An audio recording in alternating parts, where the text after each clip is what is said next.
किया है जो उस वक्त 1977 के एक्शन के बाद हुआ, जहां सहाफ़ी, सियासतदान, एक्टिविस्ट को मारा गया, गिरफ़्तार किया गया, कोड़े पब्लिकली मारे गए। आज भी अगर हम जायज़ा लें तो पाकिस्तान में कुछ ऐसी ही सूरत हाल है। आज भी बोलने पर पाबंदी है, इजहार ख़याल पर पाबंदी है। आप ट्वीट कर लें तो उसके बाद आपको लग पता जाता है कि कौन कौन आपके पीछे लगा हुआ है। आप अपनी बात नहीं कह सकते, बात को दिखा नहीं सकते, इश्यूज़ को हाईलाइट करते हैं। अगर जायज़ रिपोर्टिंग करते हैं तो सहाफ़ी को भी ख़तरात लाहक हो जाते हैं। आज टीवी एंकर्स को कभी FIA बुलाती है हाज़िरी के लिए और कभी उनको इदारे से निकाल दिया जाता है सिर्फ़ इसलिए कि उन्होंने पब्लिकली इश्यूज़ पर बात की है।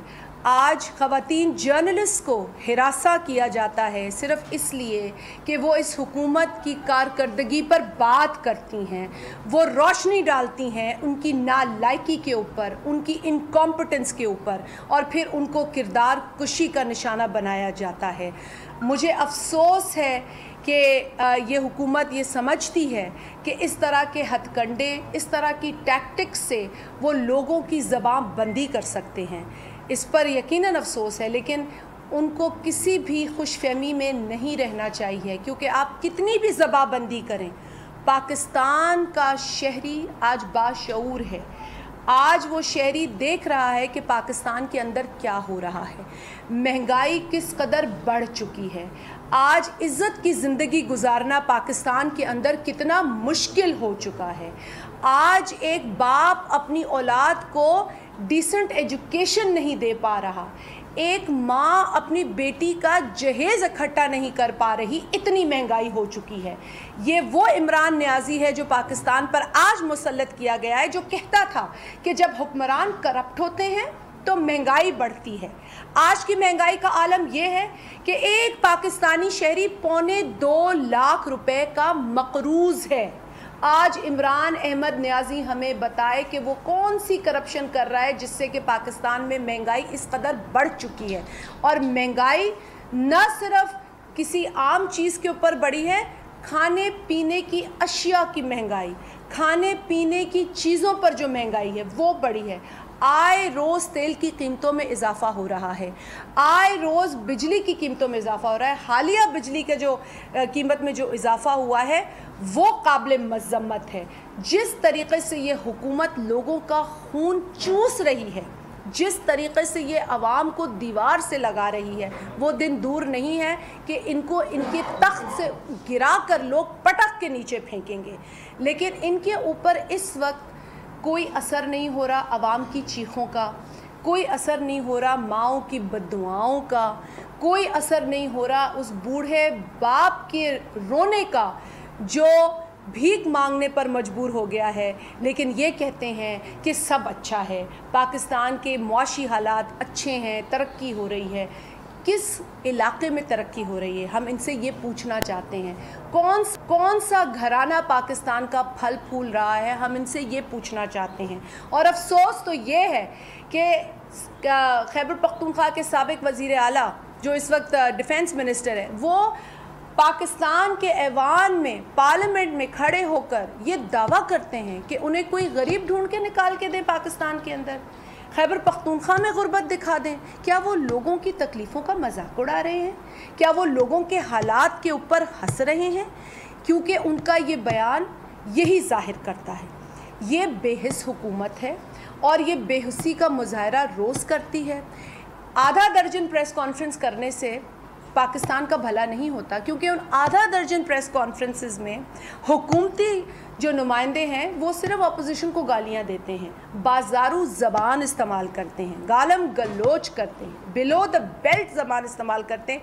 लेकिन एक प्रेस कॉन्फ्रेंस ऐसी नहीं होती जिसमें आवाम के हवाले से कोई ऐलान किया जाए।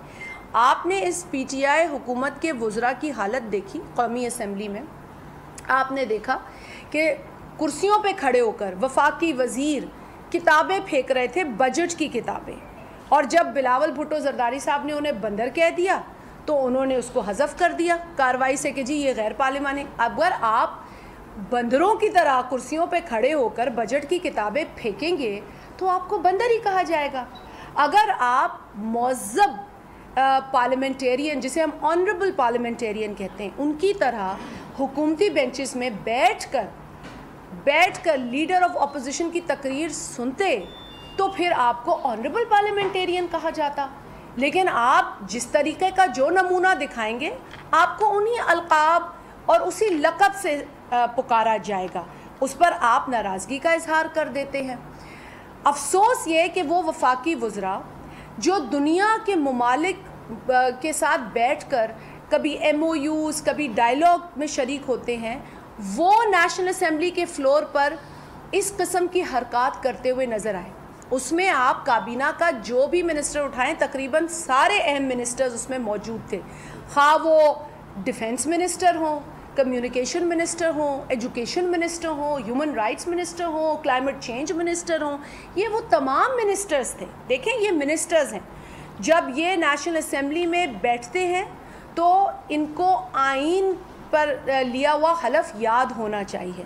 लेकिन जिस तरीक़े से इन्होंने पूरी कौम को शर्मिंदा किया, इन्होंने पाकिस्तान की नई नस्ल को शर्मिंदा किया, इन्होंने उन स्टाफ मेंबर्स को शर्मिंदा किया कौमी असम्बली के जिन पर के हाथापाई हुई, जो कि उस हाथापाई में ज़ख्मी हुए। तो लिहाजा ऐसी हुकूमत से हम किसी अच्छाई की उम्मीद नहीं रखते।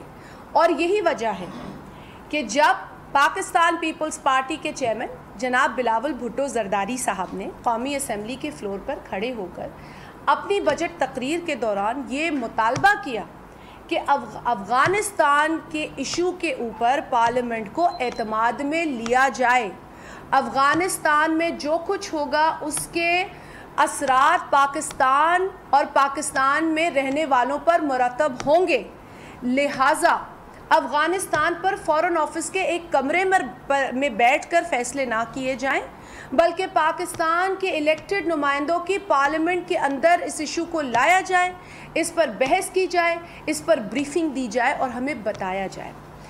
हमने वेलकम किया जब स्पीकर कौमी असम्बली ने जनाब बिलावल भुट्टो जरदारी साहब की उस मुतालबे पर गौर किया और नेशनल सिक्योरिटी कमेटी की मीटिंग कॉल की और उसमें लोग शरीक हुए, इन कैमरा ब्रीफिंग हुई।